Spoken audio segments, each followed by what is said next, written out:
Hey everybody, how y'all doing? I hope you're doing well. You know what? Let's just change this to better than me. Oh gosh. I don't know what the fuck is going on. I thought I would do a follow-up video. I'm not doing well at all. I'm gonna say it's probably food poisoning. Um, and I was just reading, it depends on the kind of virus or the kind of bacteria it's been exposed to. It can take, most of the time it takes, just a few hours, within 12 hours, most of the time 6 hours. But some bacteria, it can take several days, up to 6 days, if not several weeks, before you finally get symptoms. So who knows? I'm going to say it's definitely food poisoning. It could be with those factors. They were saying that salmonella can take up to 6 days. There was another one that could take up to 5 days. As I was just like, it can't be, as I was trying to backtrack, what happened with that burger.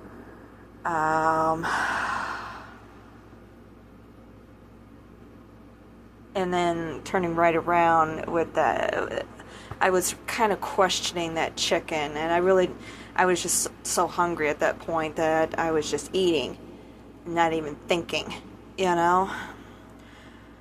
and back to back like that very easily. And then getting good food yesterday, I had a lot of salads. Could be that finally pushing stuff out, I'm like anybody else. I really don't keep track of how often I'm going to the bathroom or anything. So I don't know if I actually have evacuated any of that from before, but I don't know. All I know, and I know other people, other people in the house, they've been eating the stuff that I cooked yesterday and so forth. Not everything, but yeah, all I know is, damn. That's all I can say, and this is the reason why we have health codes in place and why they need to be strictly enforced. And I will admit, I am missing Nevada when it comes to being able to eat out, because the state of Nevada is at least a lot stricter on it. Thank goodness. One of course, that I was reading about was hepatitis A. With being a food handler in the past, I did have my hepatitis shot. So I'm covered as far as that is concerned. And with an annual exam that I had done a year ago, my doctor, that was my primary, he had me screened for hepatitis, and I was showing the antibody for that. So that's good to know. I thought it was strange at the time. I still think that he was just trying to, drum up business. But yeah. Either way, when I was reading about it, it's like, yeah, that just kind of, I'll admit, either way, with the food here, I really am missing the West Coast, being closer to the food sources, because trying to get decent food here, even in the grocery stores, even with going to Whole Foods, where it's getting here even faster than, like, say, Walmart or what have you. It's difficult. It can be very, very difficult, and it's yeah. I miss West Coast with getting that really good fresh produce, because I know that's where a lot of it comes from. Even though you have the farms right around here and everything, nothing is really coming into season. Things are just starting to come into season here, basically. So, but yeah, I am missing the West Coast as far as all that is concerned. Especially with the stricter health codes. I'll admit right now, I am dying for some In-N-Out.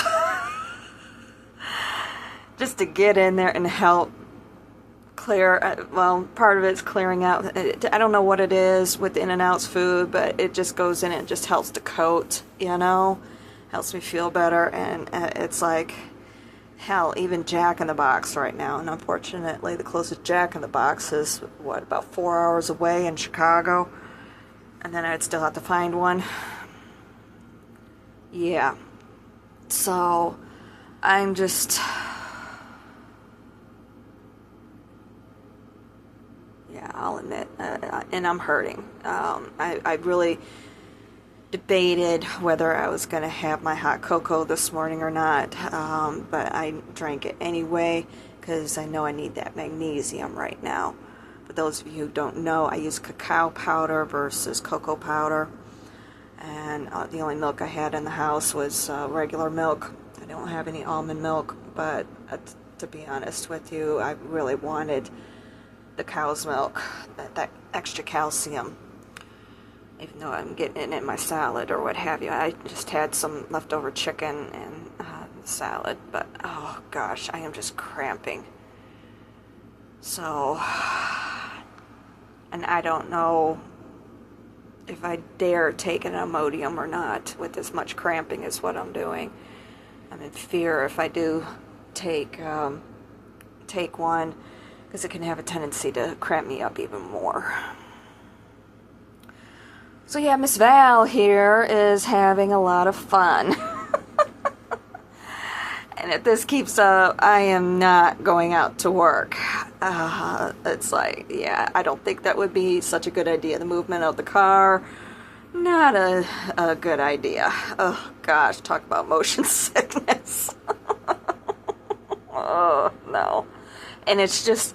It's hitting a lot, of course, in my problem areas in my gut, but what's weird is it's also triggering my uterus down in that area, causing cramping in there.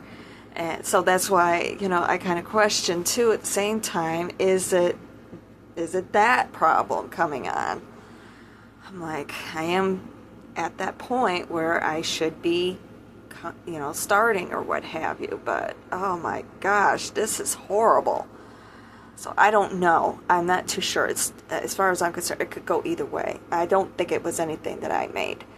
I think it's just one or the other, and it's or it could be a combination of both. It could be, the burger, because I didn't realize it right away until after I was already swallowing. I happened to look down to take another bite, and I'm like, oh fuck, So it could have been festering in there for all I know during this whole time, and then combined with the questionable chicken that I ate and not realizing, and of course I was exhausted, I'm not paying attention, and I should be. So it's, in a way, it's my own damn fault, that I'm going through this. All I know is I am not feeling well at all.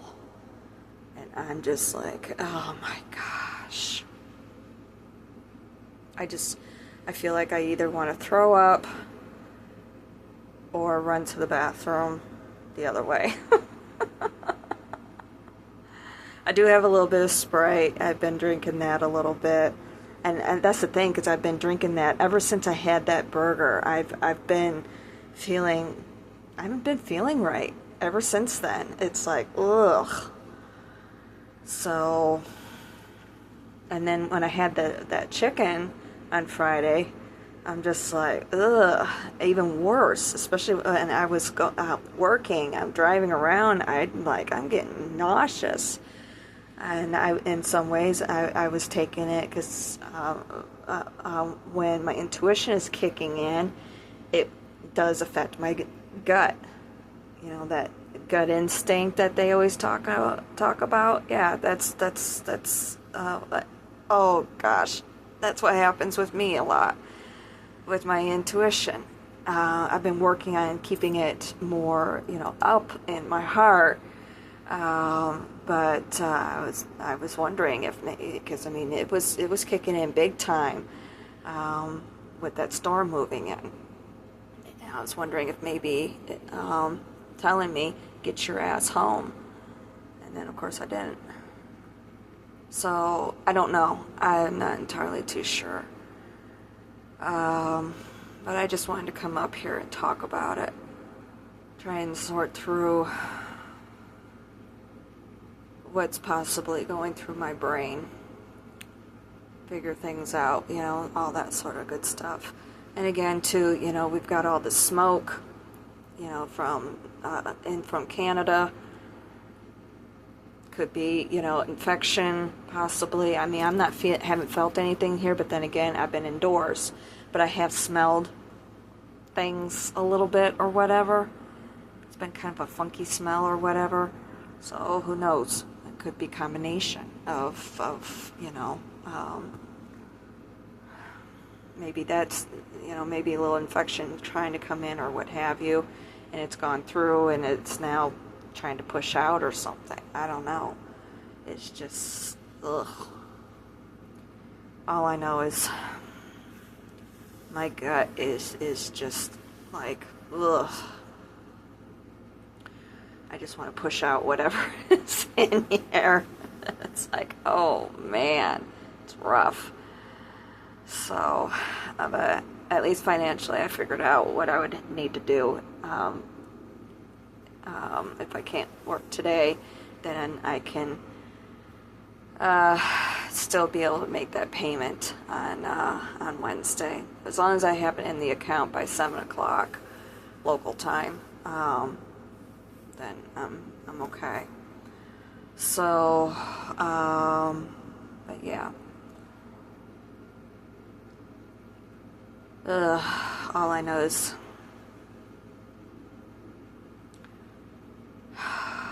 I am totally nauseous and cramping.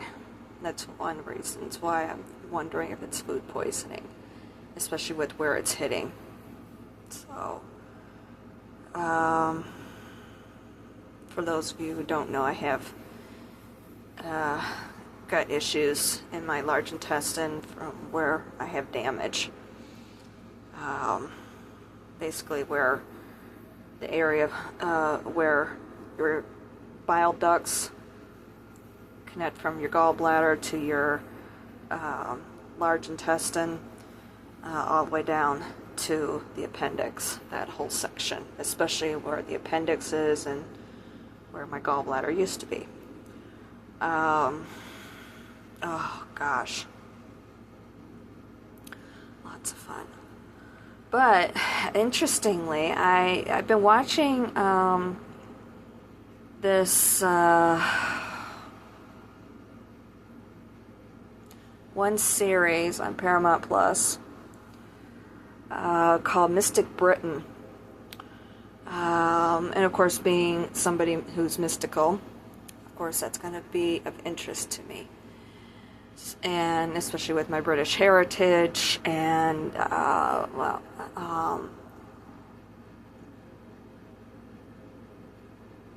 yeah, with the British heritage, and of course I have a little bit of Irish and Scottish as well. Of course, German, a little bit of the Nordic, French, kind of a European mutt here. What else is new? But anyway, at least according to my DNA profile. So anyway, it's kind of interesting with this episode that I just watched. Well, these last two I watched. I don't remember which episodes they are. One on shamans, and then there was one right before. I don't remember what it involved, if it was the one with the mummies, with the bogs, or what. But anyway, I found both of those episodes very interesting because it was like I was watching the previous episode last night, and there, in a way, I kind of miss my calling. I hate to say it.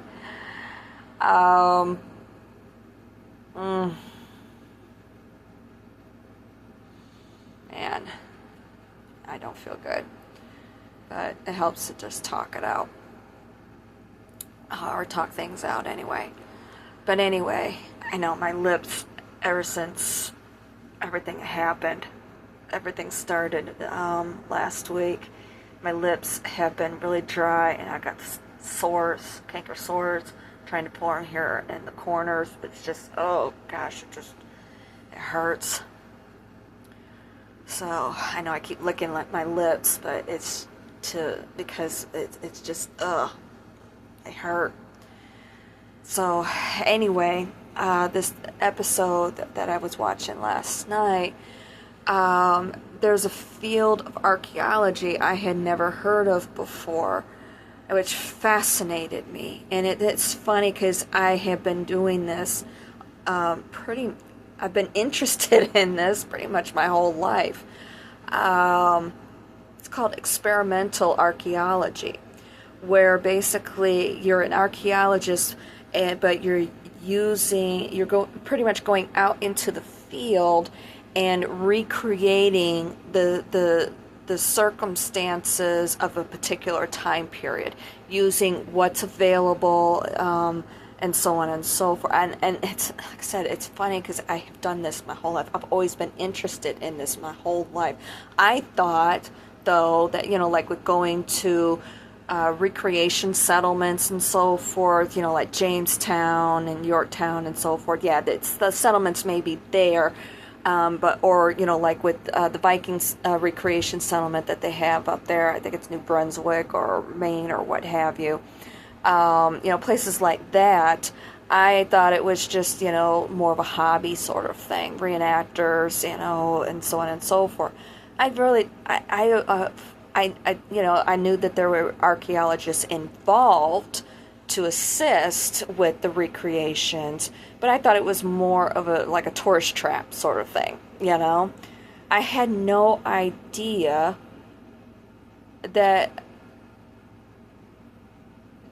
archaeologists, that was an actual field of study, and it had a name. I just found that out last night. Had no idea. And I'm like, damn, I miss my calling. Always been interested in that. Wanting to know how we used to do things before how we do them now. I've always been, and it's probably partly due to my upbringing. My mom was somebody, she really didn't do a whole lot of things out of the box, okay, or out of a can. She was always somebody who made most things from scratch, okay? Whether recipes that were that she learned either on her own, figuring things out on her own, or she possibly learned from her mother. You got to understand, my grandmother was a very abusive woman, wasn't home a whole lot, the alcoholic, the whole ball of wax. But,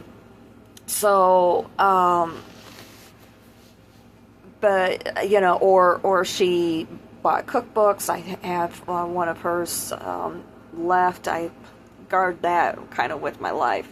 It really is my go-to for quite a few things, because there's some really good recipes in there. At least when it comes to baked goods, anyway.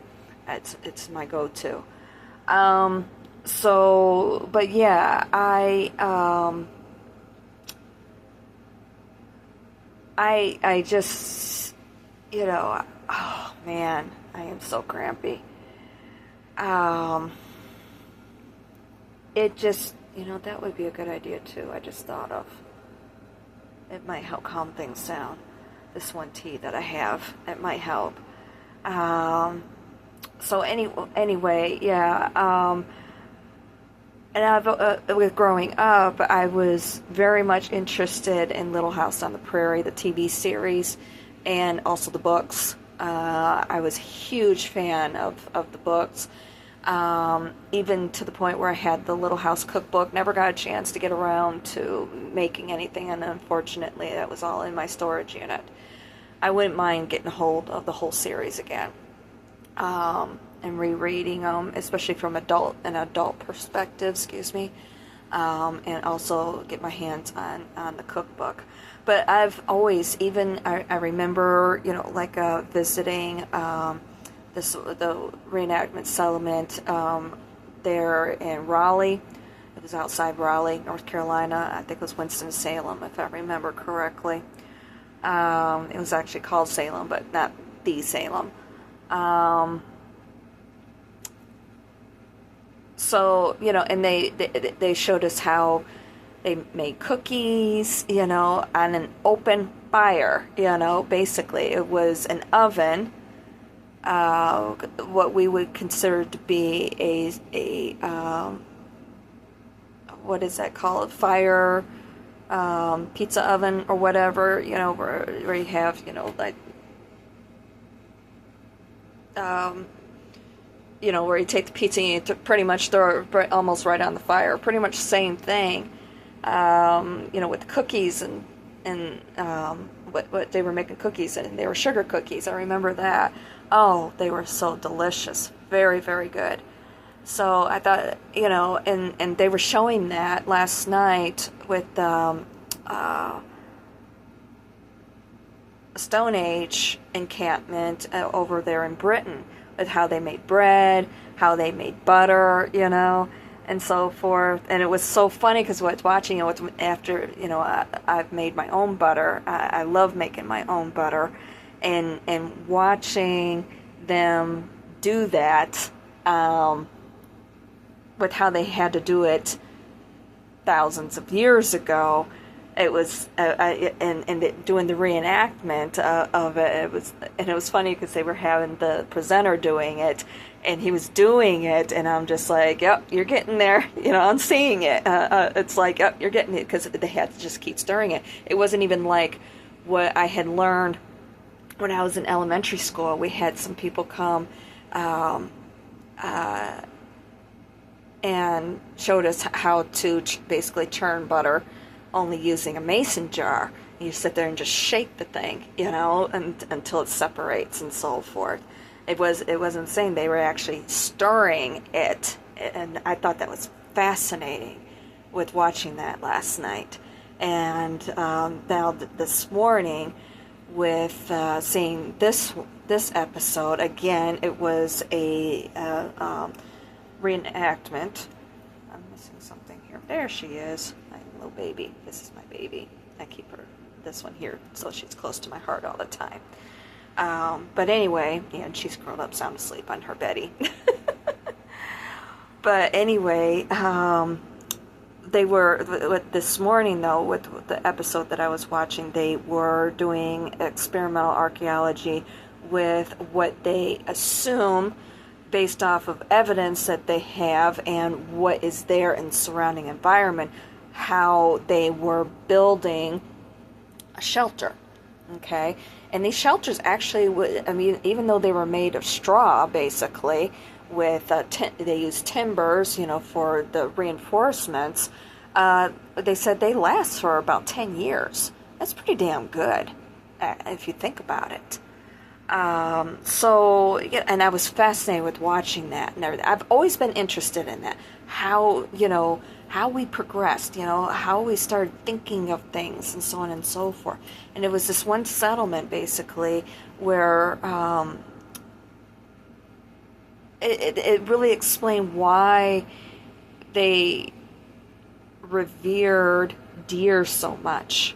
It's because they just look at the deer as food. It was a source of survival in many aspects. Also, because they were also using the different parts of the bones for tools. They could take and file it, like smaller bones to make needles. And of course, using the hides for clothing. They also used the bones, the jaw bones, as saws. And I thought that was fascinating. So, but yeah, it explains also my interest in farming and so forth. It's like, yeah, it's been going through my head a lot of things. So I'm kind of wondering if I'm starting to get to that point with where the direction that I should be going. But I'm going to have to go because I need to go. I'll talk to y'all later. Love you.